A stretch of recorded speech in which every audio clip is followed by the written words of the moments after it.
Aitäh! Klaveril Kristjan Veermäe.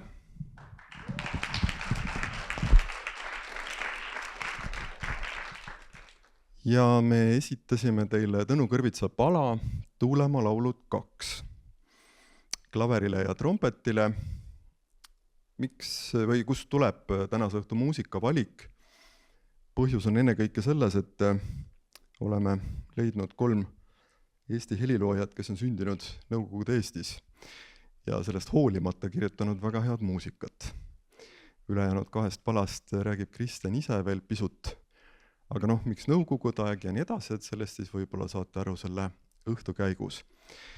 Ja enne kui me hakkame rääkima sellest raamatust, mida tahaks teile täna tutvustada, ütlen ma lihtsalt ära mõned tänusõnad, et see oleks öeldud, siis ma tean, et see ei unune ja kõik on loodetavasti siis hästi. Kõigepealt kõige suurem tänu selle raamatu kunstnikule, Olena Londonile, kes ei ole Noora Maria Londoni sugulane, vaid on täiesti olemasolev Ukraina kunstnik, põgenes sõja eest kõigepealt Poola, siis Saksamaale ja elabki nüüd Saksamaal. Ja selle raamatu idee mingil määral pärineb temalt, sest et me hakkasime temaga suhtlema, kui Ukrainas sõda puhkes, arutasime koostöö võimalusi ja kui esimestest ideedest ei tulnud suurt midagi, siis lõpuks ta kirjutas mulle ja ütles, et kuule, aga võib-olla me võiksime teha ühise raamatu okupatsioonikogemusest, sest me mõlemad mäletame seda, et me oleme mõlemad sündinud Nõukogude Liidus ja me saame sellest midagi teha. Ja tänu sellele oli mul siis võimalik kirjutada see raamat, kuhu ma sain sisse tuua ka oma vanaisa, kellele ka väga suur tänu kõige eest, absoluutselt kõige eest. Ja siis suur aitäh Dan Mikkinile, kes on minu lemmikraamatu kujundaja ja õnneks oli nõus ka selle raamatu kujundada võtma. Kirjastuses Varrak, kellele kuulub samuti minu väga suur tänu, aitäh Krista Kaer, kes kõigepealt käsikirja luges ja üleüldse kogu kirjastuse rahvale, kes on teinud ära väga suure töö, et see raamat sellisel kenal ja kvaliteetsel kujul on saanud siia kaante vahele. Need olid need kõige olulisemad tänusõnad ja siis aitäh teile Pärnale, kes oli nõus minuga täna siin vestlema sellest raamatust. Vaatame seda tänamist siis pärast, kui on vestlus korda saanud. Ma olen väga õnnelik, et sa alustasid täna pillimänguga, sest see loob sellise ilusa silla selle raamatu ja tänase päeva vahele, sellepärast et siin raamatus sa muu hulgas kirjeldad ühte paraadi, kus sa said hakkama kangelasteoga, trotsides kõrget palavikku, mängisid sa oma fanfaari ja pälvisid parima fanfaristi diplomi ja oli ilus näha, et sa täiesti õigustasid seda täna. Enne kui ma hakkan küsima küsimusi, ma alustan niimoodi plektrumi vaimus, et kuna meie tutvus ei alga täna, siis me täna sinatame. Ja tegelikult enne küsimusi ma soovin, et sa kohe alguseks loeksid meile väikese lõigu siit raamatust leheküljelt 25.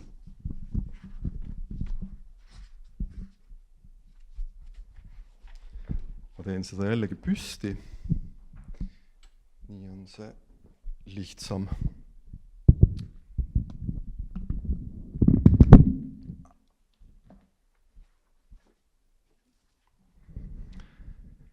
mina, Indrek Kohv, astudes Vladimir Ilitš Lenini nimelise üleliidulise pioneeriorganisatsiooni liikmeks, tõotan pühalikult oma seltsimeeste ees palavalt armastada oma kodumaad, elada, õppida ja võidelda nii, nagu pärandas suur Lenin, nagu õpetab kommunistlik partei, alati täita Nõukogude Liidu pioneeride seadusi.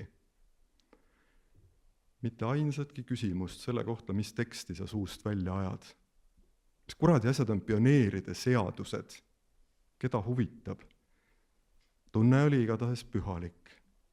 Päike paistis silma. See muidugi riivis pühaduse kihi õhemaks. Ise põled kangelaslikkuse ja eneseohverduse tules, aga samas ei saa silmi lahti hoida, sest paganama päike on otsustanud sul hoo maha võtta. Lõpuks hakkasid silmad vett jooksma. See oleks isegi sobinud tundeliigutus, eks ole, sest me andsime ju ikkagi vande kogu eluks. Andsime kollektiivi Isamaa püha ürituse nimel ise ennast ära. Või päriselt ju ei andnud, aga tundus, et oleme valmis andma. Isamaa, võta kõik. Samas häbi ka. Ise oled 3. klassis ja vesistad nagu titt. Kui oleks saanud fašistile näkku sülitada, siis oleks sülitanud. Ja vabalt. Täiesti vabalt oleks lasknud ennast koos noore kaardiväe kangelastega auku lükata. Las matavad elusalt. Isamaa võidab ikkagi. Aga mis Isamaa? Kelle Isamaa? Selle peale nagu ei mõelnud. Minu isa ei lubatud pioneeriks. Vanemad ei tahtnud. Nad ütlesid talle, poliitikast hoia sina eemale nagu katkust. Normaalne.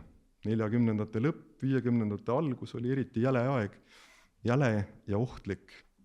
Teed vale koha peal suu lahti, lõpetad Siberis. Ütled midagi, võidakse maha lasta. Jätad ütlemata, panevad kinni. Mõtled valesti, oledki vale. Rahva vaenlane. Nälgi, muidu sööja. Tapamasin töötas täistuuridel. Meie aeg oli selle kõrval muhe ja mahe. Laguneva Brežnevi aeg.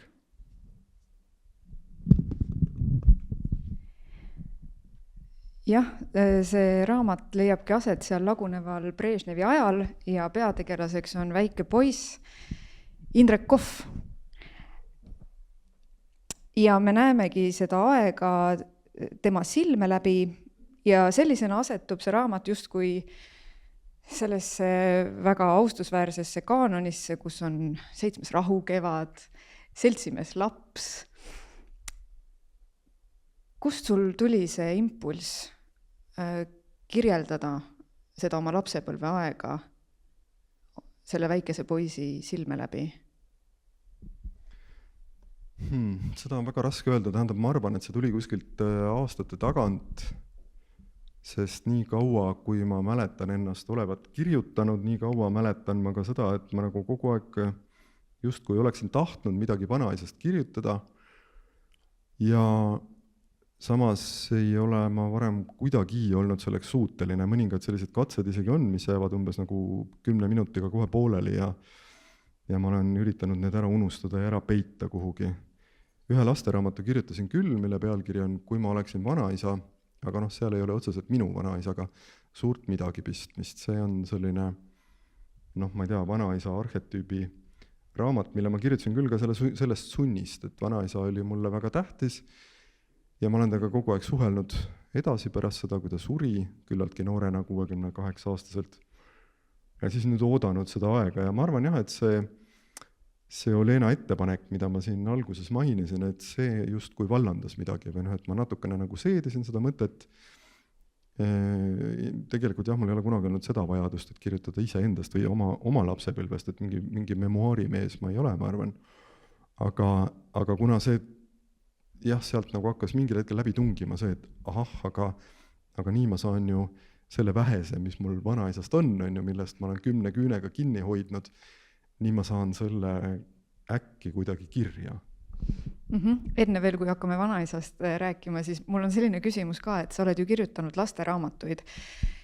Ja kas sul on olnud raske ka, et sa kirjutad lastele, kes, eks ole, elavad praeguses ajas, aga su oma lapsepõlv on mõnes mõttes pärit mingisugusest teisest ajast või see lapsepõlve kogemus on üsnagi erinev, et sa pole mõnes mõttes saanud nagu oma lapsepõlve kogemust laste raamatutesse panna. Kas oled üldse selle peale mõelnud?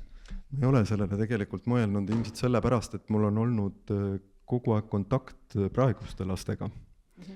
Endal on neid 4 tükki ja on kontakti ka teiste lastega. Nii et selles mõttes praegu lastele kirjutades ma ikkagi elan nagu rohkem praeguses ajas ja püüan olla nii nagu Astrid Lindgren ühesõnaga, et olla laste poolel. Ja see tähendab seda, et ma üritan aru saada nendest, kes on praegu, et ma ei ürita neile kaela valada kuidagi seda oma ammust kogemust, et sellest võiks tulla mingisugune selline nagu tore asi, umbes nagu Ottokar Tomma või mõned sellised nagu naljakad ja vahvad kuskile minevikku suunatud asjad, aga need on juba olemas. Ja ma arvan, et ka sellest pioneeriajast on maailma lastekirjanduses ja ilmselt midagi ka meil on ju, Agu Sihvka annab aru, et selliseid raamatuid juba on. Selle väikese Indrek Kohvi lapsepõlv igatahes siin raamatus, ta tundub õnnelik.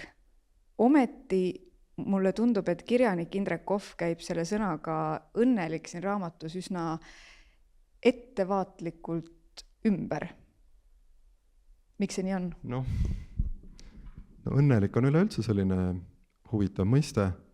Lapsepõlvega see seondub tihtipeale küll, et kui sulle, mul on selline tunne vähemalt, et kui sulle lapsena keegi otseselt väga-väga haiget ei tee, sind ei piinata, sind ei kuritarvitata vaimselt, emotsionaalselt, seksuaalselt, kuidas iganes, siis võib lapsepõlv väga kerge vaevaga kujuneda õnnelikuks. Ükskõik, mis ümberringi toimub. Natuke samamoodi nagu võib-olla ka noorusaeg, et mingid, ma ei tea, esimesed armumised ja värsked abiellumised ja ma ei tea, ma olen olnud noor 90-ndatel, mis ka, see oli väga suure vabaduse aeg, aga see oli ka väga ohtlik aeg ja mitmes mõttes väga raske aeg. Et on inimesi, kes võivad seda mäletada jubeda ajana, aga minul on ka see aeg meeles kuidagi nagu kerge ja selline mõnus, millestki ei pidanud hoolima, kõik oli nii vaba, kõik oli nii tore ja siis samamoodi selle lapsepõlvega, mis tegelikult langes päris ränka venestamise aega, ma läksin kooli aastal 1982, et oleks võinud tunduda hästi jube, aga ei pööranud tähelepanu jubedustele ja ilmselt alguses ei olnud veel teadlik ka, et lapsele ei jõua kõik kohale. Ja ometi see kirjeldab tegelikult väga huvitavaid tundeid, mida ikkagi laps, vähemalt mingil abstraktsel tasandil tähele paneb, et sa mainid sellist mõistet nagu nõukaaegne pärispatt või selline süütunne, mis ka sind lapsena kuidagi saatis. Ta ei ole võib-olla kuidagi selline traagiline, võib-olla see pärispatt on selline karm või selline suure tähendusega sõna, aga sa kirjeldad ikkagi mingit sellist seisundit, kus sa justkui oled nagu süüdi, et sa ei tea, kas sa eksid millegi vastu, kas sa oled juba juhuslikult millegi vastu eksinud, kuidas käituda õigesti. Ja samal ajal kirjeldad sa ühte oma klassi kokkutulekut siis juba vabas Eestis, kus sinu klassi juhatajat valdas süütunne ja süütunne just oma tegude pärast, kuigi tegemist, ma saan aru, oli väga hea klassijuhatajaga, aga ilmselt oma jõupositsioonist lähtuvalt ta tundis, et ta kuidagi ka viis ellu nõukogudelikku korda. Ilmselt nii ta võis võib-olla mõelda.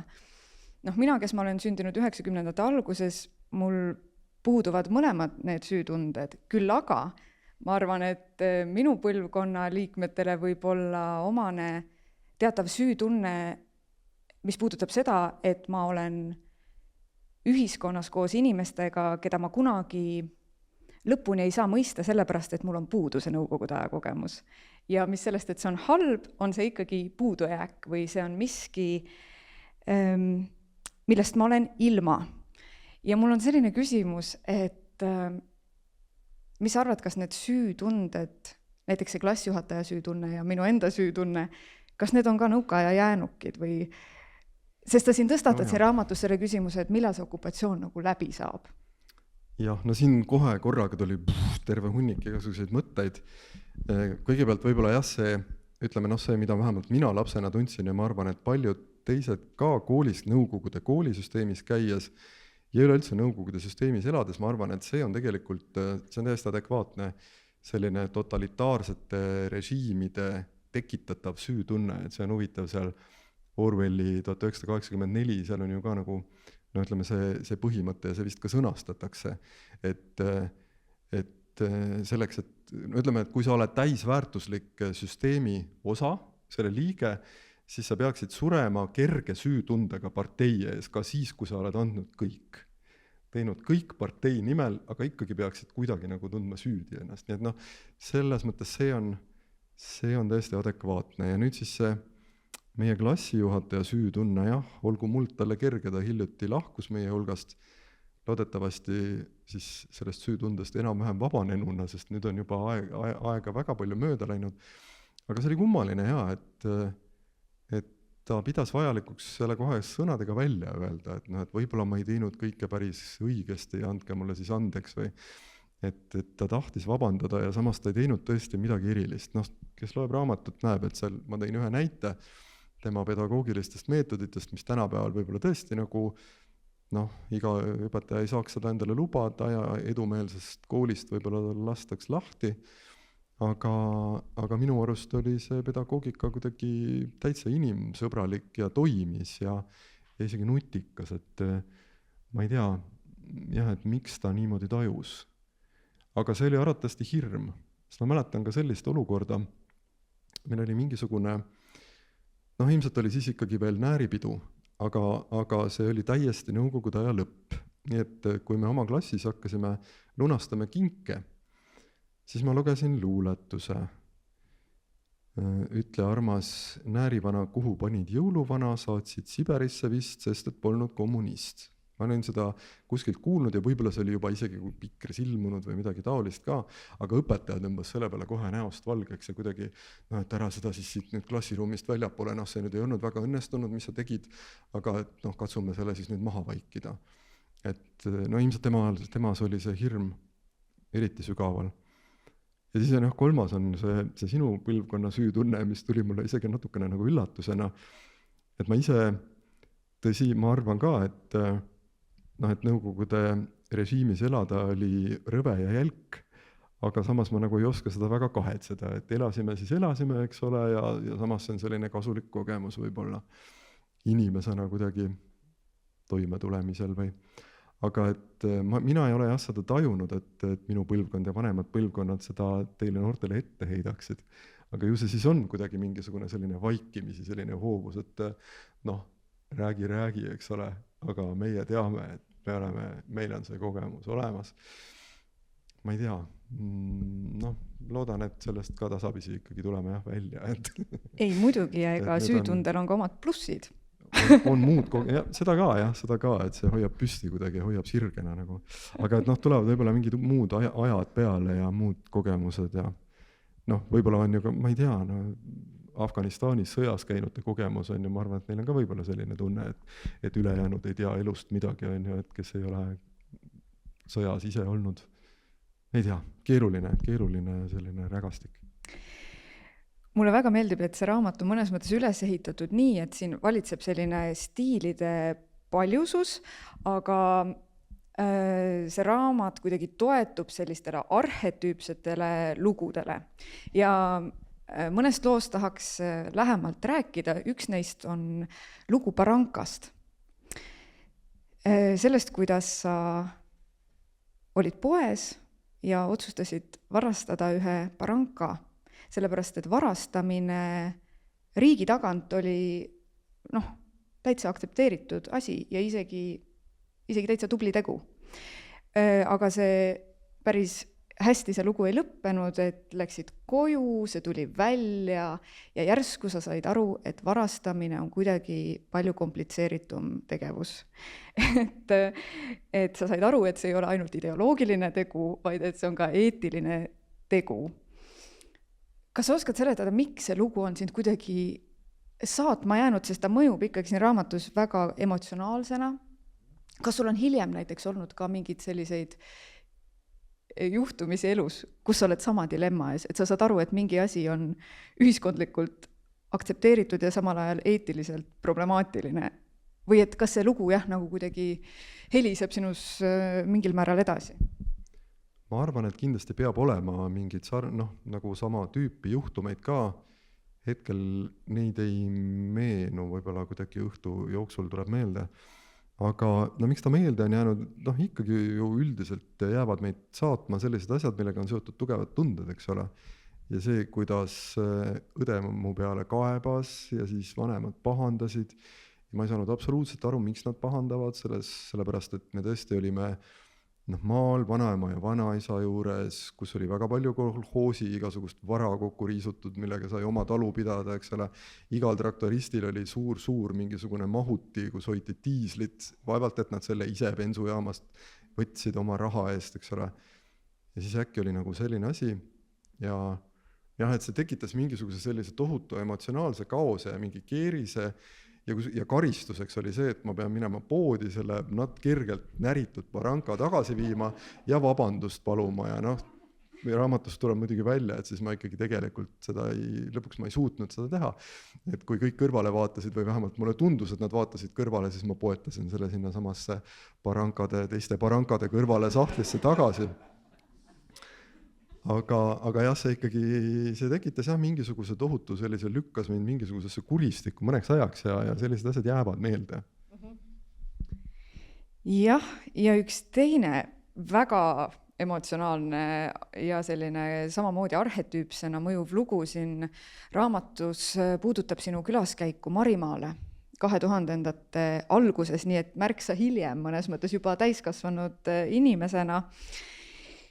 Ja kuidas sa siis kohtusid seal taas selle nõukogude aegse reaalsusega. Ja sulle tuli justkui midagi meelde. Kas sa praegu oskad öelda, miks see kogemus oli sulle niivõrd üllatav, sest sa mõnes mõttes ju teadsid, kuhu sa lähed? Ma teadsin jah, aga ilmselt oli asi selles, et ma polnud nii otseselt näinud sellist Potjomkini küla selle kõige puhtamal kujul. Et see oli tõesti see oli täiesti seletamatult korraga naljakas ja väga traagiline. Ja sellele eelnesid mingid asjad, ma siin kirjeldan ka, et see oli kirjanike kongress, eks ole, meid viiti kuhugi maale, mingit rahvakunsti muuseumi vaatama ja siis oli üks gümnaasium, mis oli 2 korda saanud president Putini preemia, ma ei mäleta vist 1 000 000 rublat, mille eest oli korda tehtud siis 2 klassiruumi. Sinna minek oli juba niimoodi, et kõik teed olid suletud, politseiautod olid mõlemal pool, et ristuvad teed olid kinni, et me jumala eest kohalikega kokku ei puutuks. Venemaa kirjanikud ja nii-öelda lääne, siis Eesti ja seal võis olla ungarlasi ja soomlasi ka, neid hoiti eraldi bussis. Ja kui me sinna kohale läksime, siis meile anti sööklas süüa. Me olime vist enne jalutanud läbi koridori ja näinud koolist endil plakateid, kus olid siis sellised Vene sõjakultus selle kõige jubedamal kujul, et mingid reklaamid, et noormees, tule sõjaväkke ja umbes nii, et Svõihni ja Brassajem ja meie võidame. See oli aastal 2010, kui ma ei eksi, või 2008 või midagi taolist. Ja siis oli veel eelnenud selline hetk, et kui me seal sööklas sõime, siis ühel hetkel tekkis, nagu aeg-ajalt on sellised hetked, kõik jutuajamised jäid korraga vaikesid ja siis üks kirjanikust kolleeg, eestlane, ütles küllaltki kõva häälega, nii et seda oli üle terve söökla kuulda. Ei, aga tegelikult täiega perses riik ikkagi. Et see ka tõmbas, see oli nii imelik hetk. Ja just, et see kõlas vaikusesse, ta teinud seda ju meelega, see oli kogemata. Ja siis see, mis järgnes, see oli üldse minu jaoks täiesti meeletu, jah, et just, et kui ma nägin neid üles vontsitud klassiruume, siis ma nägin neid suuri neiusid, kes olid selline 6-7 klass, nad on peaaegu naised juba. Neil on pidulik koolivorm pandud selga, sest toimub tund õhtul kell 5 või kell 6. Et kui ülejäänud koolimaja on pime, aga seal 2 klassis toimuvad tunnid ja siis neil on need suured, mis vene koolilastele meeldib, või vanematele meeldib panna need suured tutid on juustes ja nad istuvad niimoodi tooli serva peal, selg on hästi sirge ja tõstavad niimoodi kätt matemaatikaõpetajale ja siis vallandus minus. Ma sain mingisuguse, ma oleks mingi närvigaasi rünnaku ohvriks langenud. Tähendab, ma ei tea, ma lihtsalt nagu korraga naersin ja nutsin ja vappusin seal ja üritasin kõigile selja keerata ja teha asja, nagu oleks mulle keegi helistanud ja sain nagu majast välja ja siis tükk aega pidin seal rahunema enne, kui ma sain tagasi minna. Aga jah, ja ma arvan, et see tuleb kuidagi sellest, et ma tean, mis asi see on, ma olen selles süsteemis elanud, kasvanud ja elanud kuni, mitte päris täiskasvanuks saamiseni, aga peaaegu, eks ole, 16-aastaseni. Ja siis äkki ma näen seda reaalselt uuesti nagu enda ees, et kuidagi see mingi sellise asjad tagasi tulebki, kas tõesti sellised asjad on päriselt, et need juhtusidki ja juhtuvad praegu ka kuskil. Kas see oli selles mõttes selline sündmus, kui üldiselt sündmus on see, mis muudab tegevuse käiku, siis kas see oli sündmus, mis mõnes mõttes muutis minevikku või et kas sa vaatasid pärast seda kuidagi oma lapsepõlvele natuke teistmoodi või kas sulle tuli see lihtsalt kuidagi meelde ja tõi kaasa lihtsalt järsku nii suured emotsioonid? Kas see oli lihtsalt nagu meenutus? Ma arvan, et see oli pigem nagu mingisugune selline, et sa leiad kuskilt sahtlist mingisuguse vana pildi, mis tuletab sulle asju meelde. Ei, see ei muutnud kuidagi minu hoiakut või nagu taju nendest asjadest või et lapsepõlv oli nii, nagu ta oli ja ta jäi ikka selliseks, et kõik need rivivõistlused ja gaasimaskid ja vatimarli maskid ja nii edasi, et see kõik ju, ma teadsin, et see on ja see kuidagi ei muutunud. Aga ilmselt jah ikkagi see, et ma näen reaalselt, kui ma olen tegelikult nüüd juba täitsa täiskasvanu, mul on juba 4 last, eks ole, ja ma näen, et kuskil toimuvad need asjad täpselt samamoodi edasi, muutumatul kujul. Et see ilmselt jah kuidagi tekitas sellise nagu mingisugune laine käis üle. Ja sa ütled ka siin raamatus päris emotsionaalse lause või tõstatad sellise retoorilise küsimuse, et kui mitu inimpõlve peab igavikku minema, et 50 aastat kestnud okupatsiooni saaks kuulutada lõppenuks. Kõik läbi unustatud.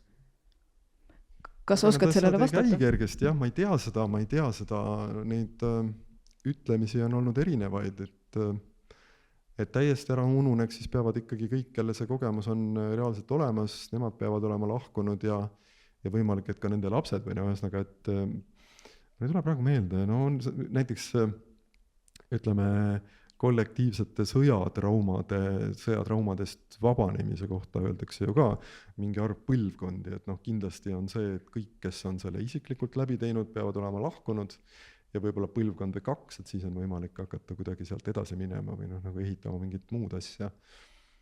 Aga samas, kui rauda taguda kõvasti, ma ei tea, pronkssõdurite ja nelkidega, eks ole, et siis see võib-olla ei unune nii kiiresti ka, et siis on veel rohkem vaja, et neid põlvkondi vajuks unustusse.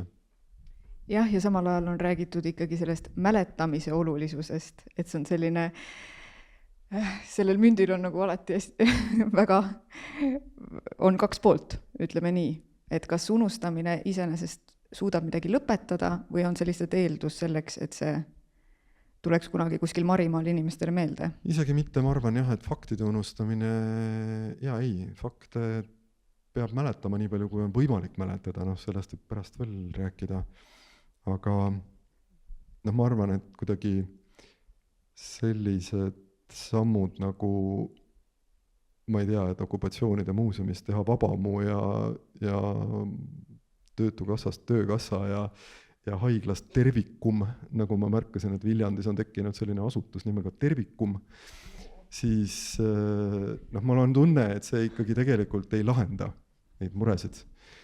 Et see oleks selline, et me üritame unustada ja vaadata kõik hästi positiivse pilguga ja minna edasi, ja mitte jääda kinni oma mineviku haavadesse, et muidugi kinni jäämine ei ole ka hea, aga ma arvan, et kuidagi see ülesaamine peab käima natuke teistmoodi.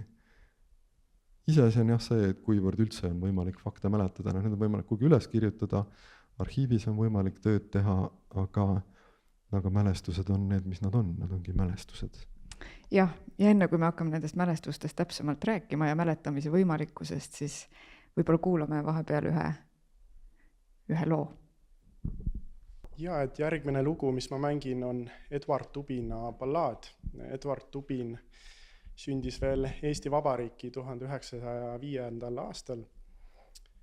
Ja 1944. aastal, kui Tallinnat pommitati ja Eesti okupeeriti, ta põgenes purjelaeval Triina Rootsi oma perega. Ja esimene teos, mis ta kirjutas, oligi seesama ballaad Mart Saare teemale klaverile. Ja selle teema ta võttis siis Mart Saare koorilaulust 7 sammeldunud sängi. Aga Mart Saar selle viisi tegelikult võttis Eesti rahvamuusikast ja selle koorilaulu tekst pärineb Kalevipoja eeposest. See räägib siis 7 unustatud hauast, mis sümboliseerivad 700 aastat eestlaste orjapõlve ja iga haud siis sümboliseerib ka erinevat saatust, kes suri nälga, kes suri sõjas, kes suri katku ja muud säärast. Head kuulamist!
aga milline sa olid?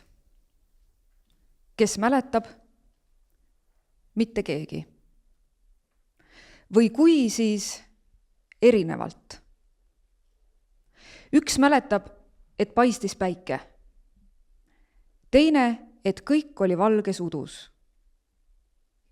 Üks teab, et olid paljapäi.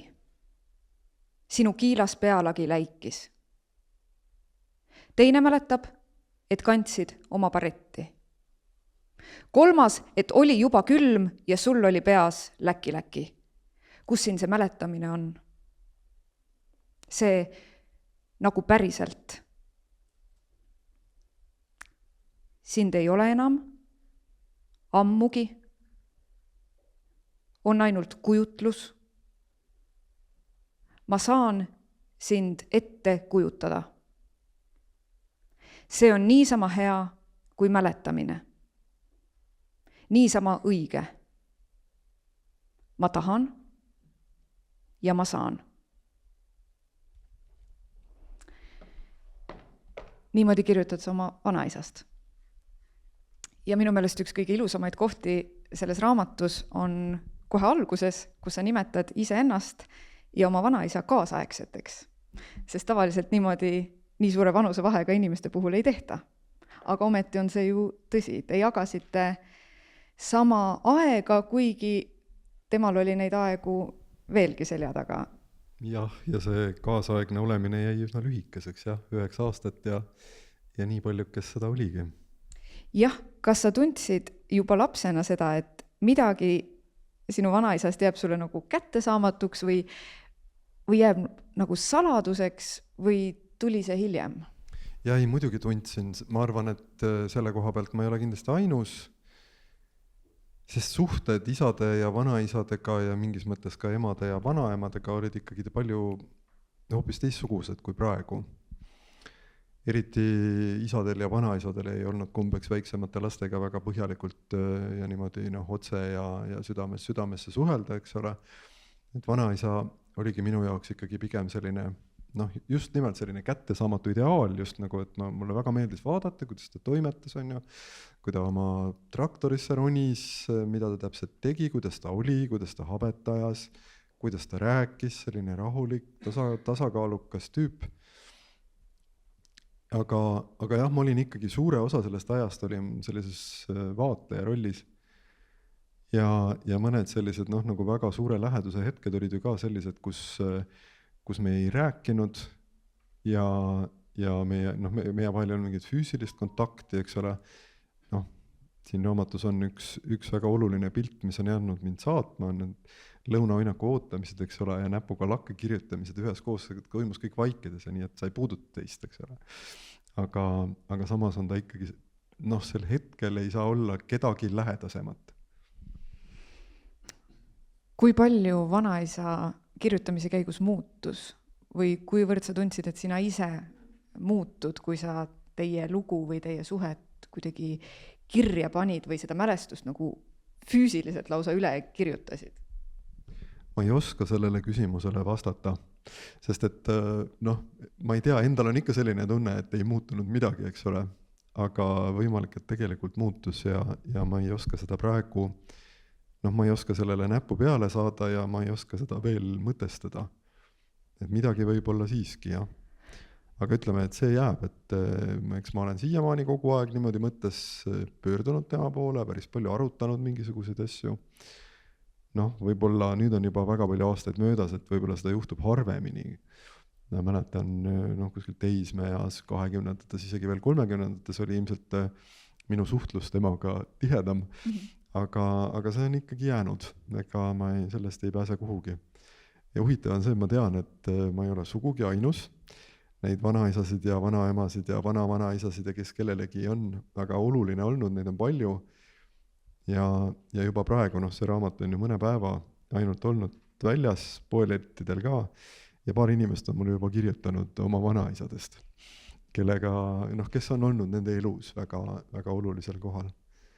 Et jah, siin kuidagi, see on väga suur selline äratundmisrõõm ka, et varsti võib moodustada sellise, mitte kadunud, aga kuidas ma ütlen, siis emotsionaalselt tähtsate vanaisade toetusgrupi või midagi taolist, et ja kindlasti ka vanaemade.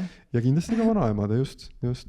Ütles, et minul oli niipidi, mul oli tähtis vanaisa, on inimesi, kellel on see teisipidi. Siin raamatus selgub, et sa viid läbi ka väikese sellise uurimistöö, et sa ei piirdu nii-öelda ainult oma mälestuste kirjutamisega, mis võiks ju ka olla variant, et kirjeldad oma mälestusi, neid, mida sa ise kogesid, aga ei, sa hakkad ikkagi natukene ka kaevama, hakkad uurima oma vanaisa kohta asju, mida sa enne ei teadnud. Miks sa niimoodi otsustasid? Ma ei tea, ma siis läksin sinna kuidagi peale sellise teadmatuses oleva inimese entusiasmiga, lootuses, et ma leian kindlasti midagi, et mul oli olnud kaua aega selline abstraktne mõte, et ma tahaksin kirjutada temast. Ja siis ma arvan, et 10 aastat tagasi, ma praegu täpselt ei mäleta, 10-8 aastat tagasi otsustasin, nüüd ma hakkan küsitlema inimesi. Rääkisin isa ja emaga, rääkisin tädiga, tädipojaga, siis üritasin veel leida inimesi, kes on tundnud vanaisa. Näiteks Pärnus on selline tuntud bibliofiil, raamatupoe pidaja Olaf Esna, kes on sama küla mees. Teiselt poolt suurt maanteed pärit, läksin tema juurde, tegin ennast tuttavaks, me nagu teadsime teineteist, ikkagi samast linnast pärit literaadid justkui. Ja Olaf ütleb mulle, et mis neist rääkida on? Tavalised inimesed olid, lihtsad maainimesed. Selle info ma siis sain sealt Olaf Esna juurest. Ma sain siiski selle väikese detaili, et ma teadsin, et ta on sõjast põgenenud ja natukene mingisugused viiteid sellele, et kuidas see toimus, kust läbi tuldi, millal ja nii edasi. Ja Olaf Esna suunas mind sellele teele, et hakata otsima infot Eesti piirikaitserügementide kohta, et kus ta siis suure tõenäosusega oli. Kuna hiljem tuli välja seal see konkreetne Narva Jõesaar, kust pealt ta siis enne venelaste lõplikku pealetulekut pages. Et mõned sellised detailid ma sain. Ja siis väga naljakas oli kohtumine selle sealt lähikonnas siis elava talumehega, kelle nimi oli Musta Jüri Eedi. Ma teadsin, et tema isa ja minu vanaisa on sõjast põgenenud koos ja läksin sinna siis, võtsin diktofoni kaasa ja hakkasime siis rääkima ja ma arvan, et ma istusin 1 tund aega tema diivani peal seal ja ta oli selline suur, selline imposantse olekuga, selline maamees ja see rääkis niimoodi väga kindlal toonil. Ja ma tulin sealt nagu selle teadmisega, et ma sain kätte nüüd midagi, et mul on nagu mingisugune selline objektiivne info. Ja siis ma jätsin selle materjali mitmeks aastaks seisma. Ja kui ma nüüd kirjutada selle siis korralikult transkribeerisin ja endale arvutisse, siis tuli välja, et põhiliselt ütleb ta selliseid asju, et nad olid seal selles pataljonis või rügemendis või kuidas seda öeldakse, seda ma ei tea. Ja siis nad tulid sealt, millal see täpselt oli, seda ma ei tea, aga nad igal juhul hakkasid tulema ja siis seal Porkuni kandis, siis paari asja ta mäletas väga täpselt, mida tema isa oli talle rääkinud, aga tegelikult kogu aeg jooksis nagu läbi see, et seda ma ei tea. Ja ma ei pannud seda esimesel korral tähele, kujutage ette, et mulle tõesti tundus, et mul on nüüd ma olen saanud näpu peale. Arhiivist ei leia suurt mitte midagi, sest et ütleme see Saksa sõjaväkke mobiliseerimine, ma hiljem leidsin infot selle lahingu kohta, mille eel tal õnnestus sealt tulema tulla. Selles lahingus siis keegi Saksa ülemus suutis üritas hävitada nii palju pabereid, kui vähegi võimalik, et need ei jääks venelaste kätte ja ilmselt see tal siis õnnestus hästi, sest et selle kohta ei õnnestunud mul midagi leida. Eesti ratsarügemendi kohta ka vist nii täpseid materjale ei ole, mul on lihtsalt mõned fotod ja ma tean, et ta seal oli. Aga jah, ja siis ütleme, et ajakirjandusest, et siit on siis mõned sellised artiklinupud jõudnud raamatu kaante vahele ka, aga need on põhiliselt ka sellised, et artikkel sellest, kuidas et õppisid selles mehanisaatorite koolis nii ja niisugused inimesed, et tema nimi on teiste seas ära mainitud, aga see tegelikult ju kokkuvõttes ikkagi mingit infot ei anna. Ja siis oli tore, ma mäletan ühte korda, kui ma käisin tädipojaga, rääkisime siis pikalt kohe terve õhtu niimoodi vanaisast ja meenutasime ja siis tädipoeg lõpetas selle jutu kuidagi sellega, et jah, et mõtle jah, et oligi ikkagi selline nagu nii selline tasane mees ise juba ja kuna ta pidi kogu elu varjama seda, et ta oli seal Saksa sõjaväes olnud, talle oli tätoveeritud siia veregrupp, mis tähendab mingisugust SS-i, ma arvan, et see oli see relva SS, kuhu, või kõik märgid nagu viitavad sellele, et see oli see, kuhu mobiliseeriti Eesti poisse sõja lõpul, et ta pidi ikkagi varjama ja sellepärast näed, kogu elu elaski niimoodi vaikides, eks ole. Ja siis ma läksin selle teadmisega, noogutasin kaasa, et ju siis vist oli jah, niimoodi. Siis läksin koju, rääkisin seda emale isale ja nad hakkasid kõva häälega naerma. Et ei, ta oli väga suur rääkija ja kõik, ta suhtles väga palju ikka ja väga selline, kas just, et elav suhtlejaga, et igal juhul ei hoidnud ta midagi vaka all, ainuke asi tõesti, et neid Saksa sõjaväe asjadest ta rääkis ainult siis 1 või 2 mehega, kes seal samas kandis elasid. Aga ja vaat siis ma sain nagu aru, et kui nii kardinaalselt erinevalt on võimalik mäletada tegelikult ju lähedast inimest, eks ole, kellega ollakse ikkagi mingi aeg koos elanud, et siis vist ei olegi äkki võimalik mäluasjades mingit sellist objektiivsust taga ajada, et sellel ei ole nagu mõtet. Ja pärast seda hakkasin ma ka teiste inimeste raamatutes sattuma nagu selliste kohtade peale, kus tegelikult ütlesid midagi üsna sarnast. Et me ongi see, et ma võin mäletada või ma võin kujutleda ja need on enam-vähem sama head asjad, et üks ei ole teisest üle ja üks ei ole teisest selgem ega täpsem. Sa kirjeldad siin raamatus ka seda, kuidas sa ikkagi tundsid ka teatavat, ma ei tea, kas just hirmu, aga kõhedust selle mineviku uurimisel, eriti mis puudutab, eks ole, seda Saksa sõjaväge või seda sõjakogemust, aga siis sa ikkagi said piisavaid tõendeid, et ju sinu vanaisa siis, kasutades su enda sõnu, ei olnud nii-öelda see kurjuse kehastus, eks ole. Ja teises kohas siin raamatus sa oled üsna karm ajakirjanike vastu, inimeste vastu, kes nõukogude ajal otsustasid hakata ajakirjanikuks ja sa mõistad nad üsna ühemõtteliselt hukka.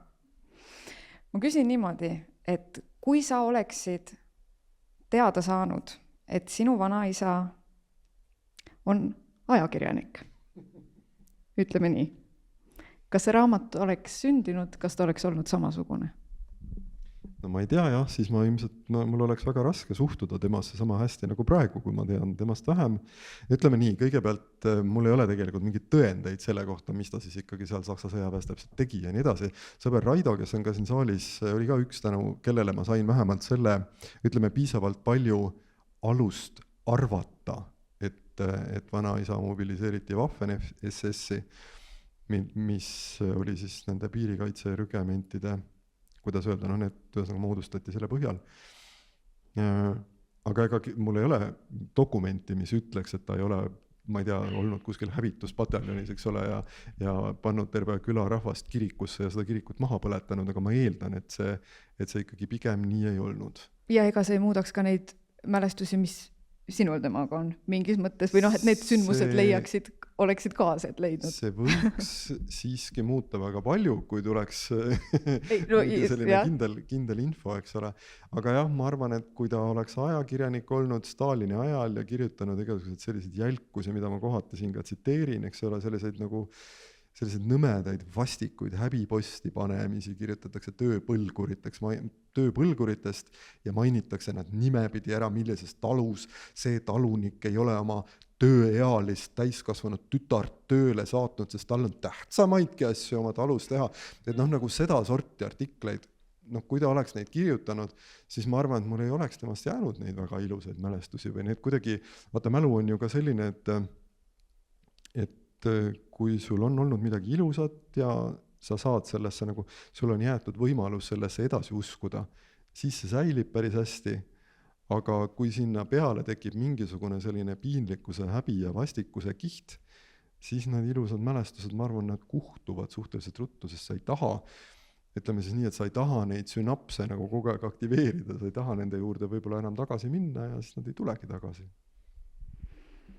Jah, need ajakirjanikud ma ikkagi saadan sinna kommunistide põrgusse. No sinna nad selle raamatu järgi lähevad. Jah, lugege raamatut, siis saate teada, milline see minu arvates on. Ma arvan, et see võibki nii olla.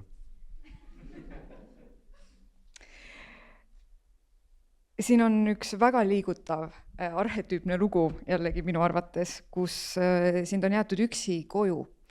Sa oled umbes 5-6 aastane, sind on lukustatud sinu koju ja täiesti eksprompt saabub linna sinu vanaisa, kes otsustab tulla teile külla. Ta tuleb ukse taha, sinul ei ole võtit, ta ei pääse sisse.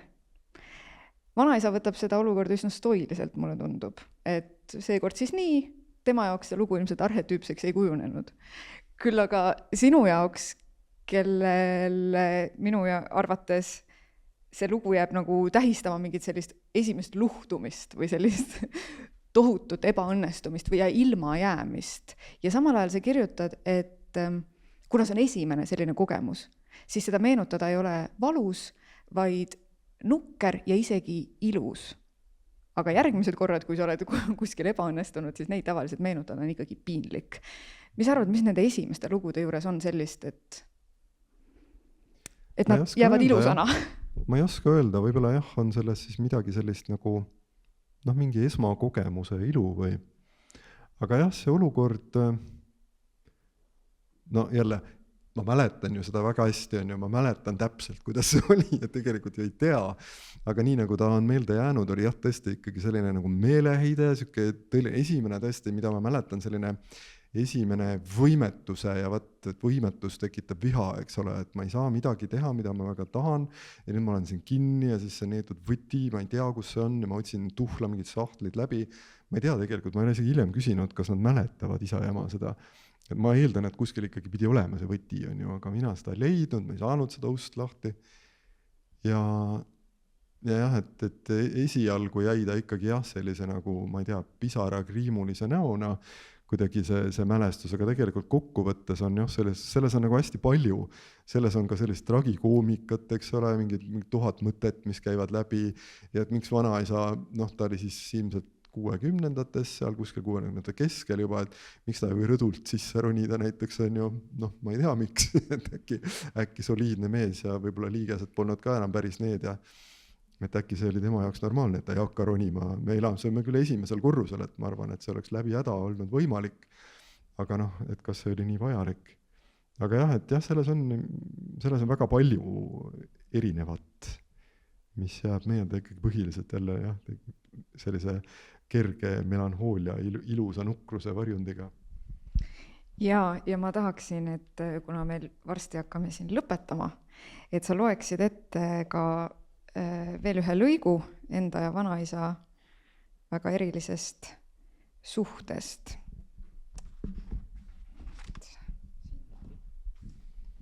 Ma võib-olla selle võtme teema lõpetuseks ütlen veel seda, et see on selline olukord, mis tundub, et jah, et mis ei kõnetanud siis ainult mind ja siiamaani ei kõneta ainult mind, vaid et kõnetab ka rohkem ja kõnetab ka lapsi.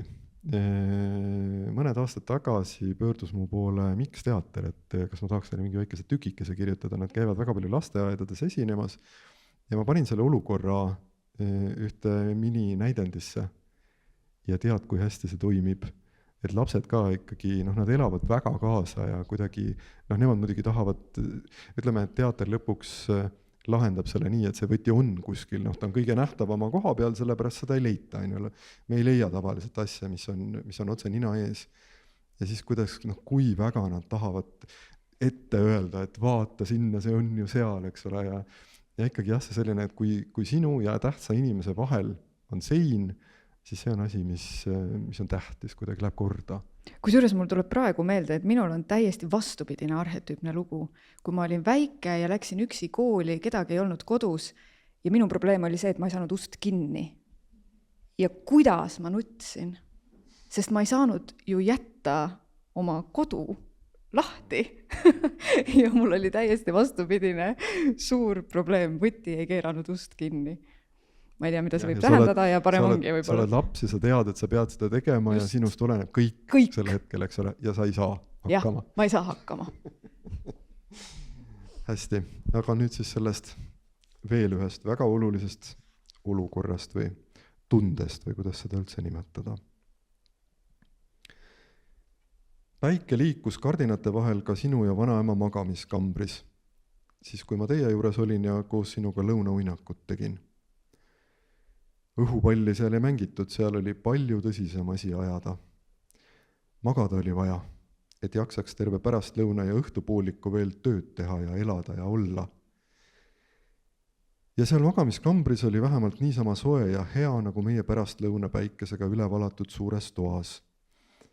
Ja kõik olekski võinud niimoodi jääda, igavesti. Pikutasime seal sinuga kõrvuti ja ootasime und. Ühel hetkel tõstsid sa parema käe üles ja hakkasid näpuga lakke kirjutama, nimetis sõrmega. Ja mina muidugi samamoodi, ehkki ma siis veel kirjutada ei osanud, ei tundnud vist tähtigi. Võib-olla ma mõnikord hoopis joonistasin kirjutamise asemel, aga ma olen kindel, et enamasti ma ikkagi tegin, nagu kirjutaksin, sest see oli rohkem sinu moodi. Jäin ise ka uskuma, et kirjutan. Kui kaua me seal iga kord niimoodi lakke sihtisime, seda ma ei tea, sest siis tuligi oodatud uni ja seda oli meile mõlemale ka väga vaja. Küllap oleks uni tulnud ka niisama, aga see poleks olnud pooltki nii magus ja hea. Uni on ometi kõige magusam, kui oled teinud tõsist tööd. Ja minule oli too kirjutamine, kas just töö, aga igatahes väga tähtis ja tõsine asi. Mida sa sinna kirjutasid? Mu õde olevat kunagi kuulnud sind ütlevat, arvutan raha kokku. Mina seda ei kuulnud ja vist ongi parem, et ei kuulnud. Mulle meeldib teada, et ma seda ei tea. Nüüd ei saa õnneks enam kontrollida ka, sest see lagi on arvatavasti juba mitu korda üle värvitud. Ja need mõtted, mis neil ammustel lõunatundidel und oodates näpuga lakke kirjutati, on koos värvihõngu ja lihvimistolmuga kuhugi kosmosesse ära hinganud. Ei saa neid enam keegi kätte. Räägi, kas sa praegu ka lakke kirjutad või nüüd sa kirjutad ainult arvutisse? Ei kirjuta lakke, aga ei kirjuta ka ainult arvutisse.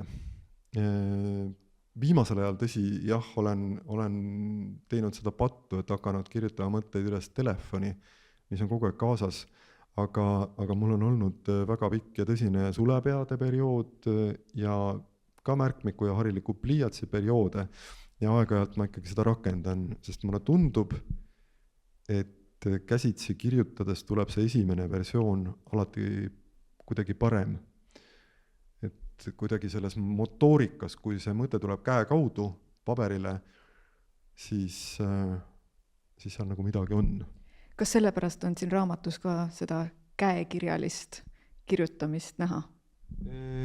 Ma arvan, et mitte sellepärast, ma isegi täpselt ei mäleta, kuidas me sinna jõudsime, kui me arutasime neid asju Olena ja Tanniga, kes siis on mõlemad väga palju teinud selle visuaalse poole loodetavasti õnnestumise heaks.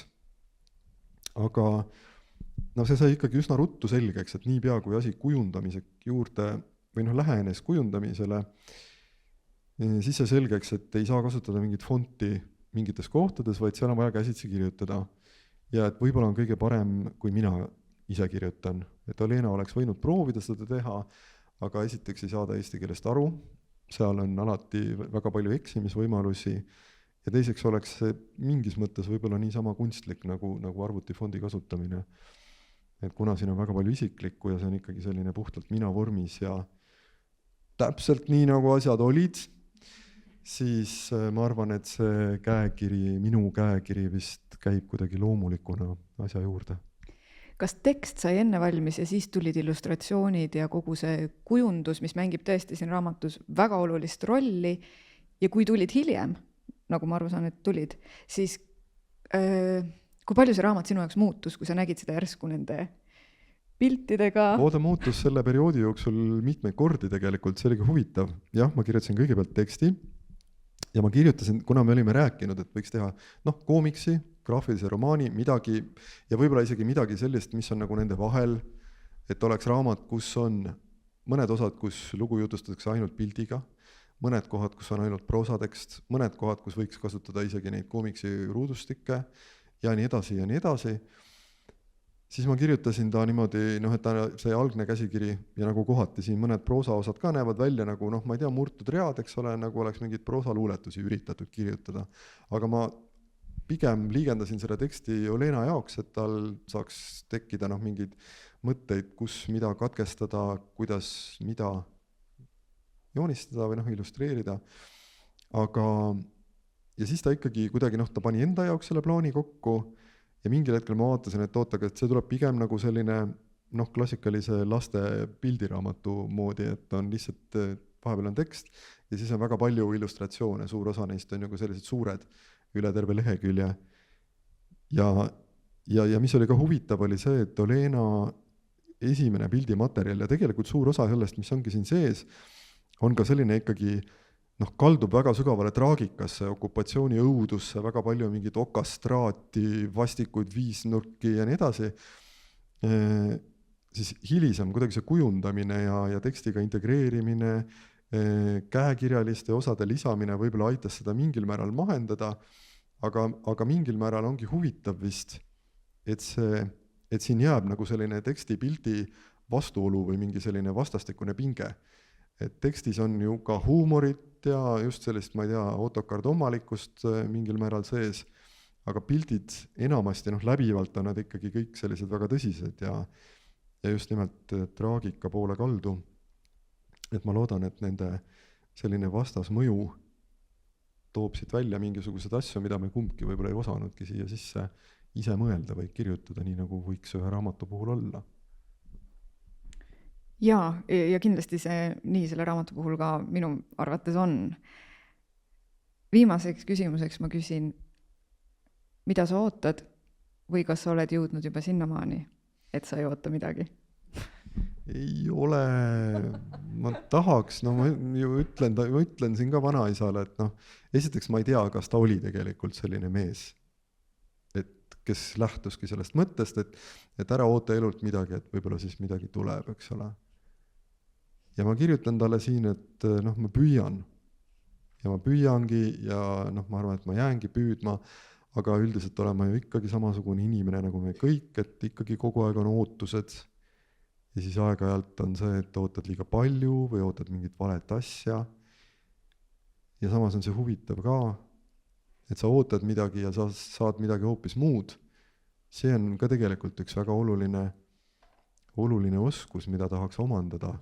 Või mille omandamise poole ma arvan, et ma niimoodi pool teadlikult ja pool teadmatult püüdlen, et kui ootad ühte ja tuleb midagi muud, et siis suudaks selle muu vastu võtta sellisena, et aga just seda ma ootasingi. Et see oleks ju ka väga hea. See oleks väga hea. Stoikute lähenemine asjale. Just. Me lõpetame muusikaga. Ja, me lõpetame Kristjani 3. klaveripalaga.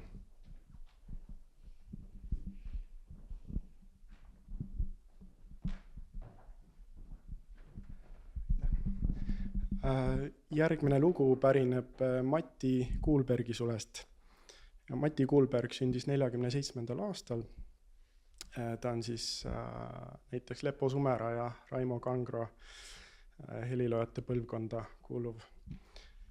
Ja see väike pala siis on pealkirjaga Impressioon. Mul on väga kahju, et Mati Kuulbergi väga vähe mängitakse, ta on tohutult hiljakas helilooja oli. Väga palju instrumentaalmuusikat kirjutanud ja 5 sümfooniat. Nii et head kuulamist.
aitäh, Kristjan Veermäe, aitäh teile, Pärn, aitäh, Kirjanike Maja lahke rahvas, aitäh teile kõigile, et te tulite. Ja nüüd on meil võimalik tunda rõõmu koos olemisest. Kirjastusvarrak kostitab meid veini ja suupistetega ja jõukamad teie seast saavad ennast kostitada soetades raamatu, millest me õhtu läbi rääkisime. Aitäh veel kord!